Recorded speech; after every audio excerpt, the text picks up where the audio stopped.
নমস্কার বন্ধুরা, গল্পগুচ্ছ সাথে অর্পিতার চ্যানেলে আপনাদের সবাইকে স্বাগত জানাই। আজ আমি আবার চলে এসেছি নতুন একটি গল্পের সাথে। গল্পটি বলার সময় আমার যদি কিছু ভুল হয়ে থাকে তাহলে আমি সবার কাছে ক্ষমা প্রার্থী। আর গল্পটি যদি আপনাদের ভালো লেগে থাকে তাহলে লাইক, সাবস্ক্রাইব ও ছোট্ট একটি কমেন্ট করতে ভুলবেন না।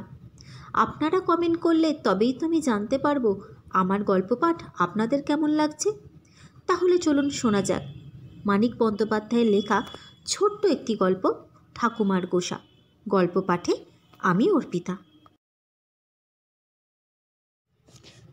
বুড়ি ঠাকুমাকে নিয়ে হয়েছে মহাবিপদ। ঠাকুমা একটু সেকেলে বলে বা বুড়ো বয়সে কতগুলি পাগলামি দেখা দিয়েছে বলে বিপদ নয়, বিপদ তার সীমাহীন নাতি প্রেমের জন্য। একটাই নাতি, দিনরাত তাকে নিয়ে নিজে পাগল হয়ে থেকে সকলকে পাগল করার উপক্রম করেছে, নাতিটাকে পর্যন্ত। বিমল ছোট থাকতে ঠাকুমার এই মারাত্মক দরদে বিশেষ কিছু আসে যায়নি, কিন্তু ছেলেটা এখন বড় হয়েছে, লেখাপড়া শিখে মানুষ হতে হবে। এখন ওকে নিয়ে দিনরাত এত বেশি বাড়াবাড়ি চালালে তো সর্বনাশের কথা। বিমল দোষ করলে কেউ বকতে পারে না, বেশি পড়লে শরীর খারাপ হয় বলে বিমল পড়তে পাবে না। কেটে ছিঁড়ে যাবার ভয় আছে বলে বিমল অন্য ছেলেদের সঙ্গে অনেক রকমের খেলা খেলতে পারবে না। এমনই কত যে পাগলামি আছে ঠাকুরমার। দিনরাত বিমলের পেছনে লেগে থাকে, চোখের আড়াল হতে দিতে চায় না। একটু হাঁচি দিলেই বিমলের সেদিন স্কুল যাওয়া বন্ধ। বিশ্রী রকমের আদুরে আর আবদারে তো হয়ে দাঁড়িয়েছে। এভাবে চলতে থাকলে বিগড়ে গিয়ে বধ হয়ে দাঁড়াবে তাতে কোনো সন্দেহ নেই। বুঝিয়ে বকে ঝোঁকে ঝগড়া করে ধমক দিয়ে ঠেকানো কিছুতেই যায় না ঠাকুমাকে।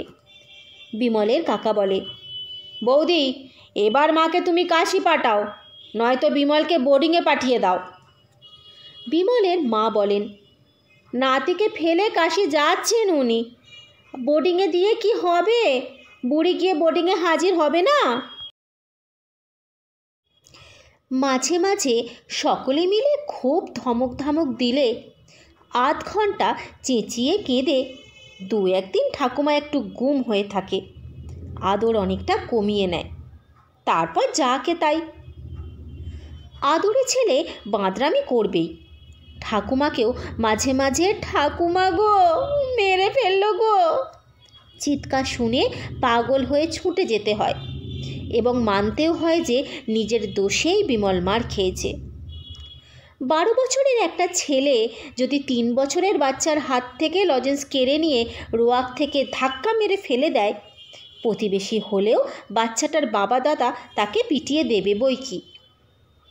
বিমলের মা মুখ বেঁকিয়ে বলে, ঘরের কাছে বলে ঠাকুমা বলে চেঁচালে, ছুটে গিয়ে ছাড়িয়ে আনলে, দূরে বজ্জাতি করলে সবাই তখন মেরে গুঁড়ো করে দেবে, কে বাঁচাবে তখন তোমার নাতিকে? এই তুমি আমার ছেলের মাথা খাচ্ছ, এই আমি বলে দিলুম, আমার আর ভালো লাগে না।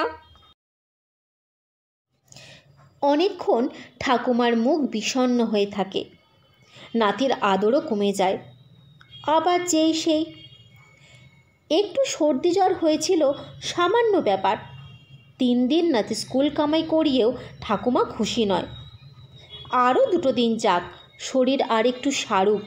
এই কাহিল শরীর নিয়ে 4টে পর্যন্ত স্কুল করা, এই নিয়ে এক কাণ্ড হয়ে গেল বাড়িতে। বিমলের মনে আতঙ্ক, সামনে পরীক্ষা। ঠাকুমার বারণ না শুনেই সে তৈরি হয়ে স্কুল রওনা দেবে। ঠাকুমাও তাকে যেতে দেবে না কিছুতেই। 2 হাত জড়িয়ে ধরে বলে, না ধন, আজ তোকে স্কুলে আমি কিছুতেই যেতে দেব না। বলি বাচ্চা, মাথা ঘুরে যদি পড়ে যাস।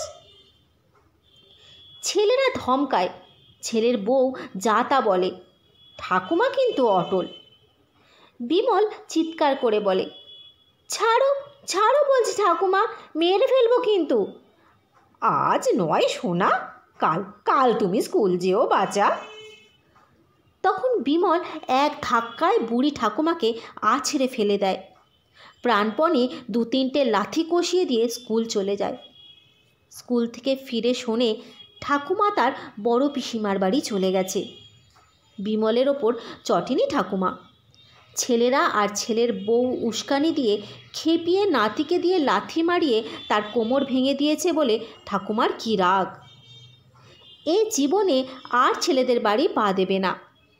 বিমল কেঁদে ফেলত। মা ভরসা দিয়ে বলে, পাগল হয়েছিস? তোকে না দেখে তোর ঠাকুমা 2 দিনের বেশি থাকতে পারবে? কিন্তু দেখা গেল ঠাকুমা এবার মন শক্ত করেছে। বিমলের বাবা রাগ ভাঙিয়ে তাকে আনতে গিয়ে একলা ফিরে আসে। বলে রাগের জন্য নয়, রাগের মাথায় মা নাকি দিব্যি দিয়েছিল ফিরলে বিমলের নাকি অমঙ্গল হবে। বিমলের মা বলে, তাহলে সেরেছে, মা তো তবে সত্যি আর আসবেন না। বিমলের কাকা বলে, যাকগে, মেয়ের কাছে আছে তো, জলে তো পড়ে নেই, এক হিসেবে ভালোই হলো, বিমলটা আমাদের রেহাই পেল। 2 মাস পরে জামাইয়ের সঙ্গে ঠাকুমাকে একদিন বিছানাপত্র জিনিসপত্র নিয়ে হাসি মুখে ফিরে আসতে দেখে সকলেই তো থ বনে যায়। এ কি অসম্ভব ব্যাপার! ফিরে এলে নাতির অমঙ্গল হবে দিব্যি কেটেও ঠাকুমা ফিরে এলো কী করে? ঠাকুমা হাসি মুখে বলে, তোরাও যেমন পাগল, ওর খারাপ হবে এমন দিব্যি আমি কাটতে পারি? তোরা ভেবেছিলিস আদর দিয়ে ছোঁড়াটা দফা নিকেশ করছি, আমি কি আর নিজে এটা বুঝি? বুঝতাম ঠিক, কিন্তু কি করব, সামলাতে পারতাম না রে। তাই ঠিক করেছিলাম কিছুকাল দূরে গিয়ে থাকবো, বদ অভ্যেসটা একটু কাটিয়ে আসবো, আর কিচ্ছু নয়। আজ আমার গল্পটি আমি এখানেই শেষ করছি। আশা করি এই ছোট্ট গল্পটি আপনাদের মন ছুঁয়ে গেছে। গল্পটি ভালো লাগলে ছোট্ট একটি কমেন্ট করতে ভুলবেন না। আর আমার সঙ্গে এতক্ষণ সময় কাটানোর জন্য আপনাদের সকলকে ধন্যবাদ জানাই।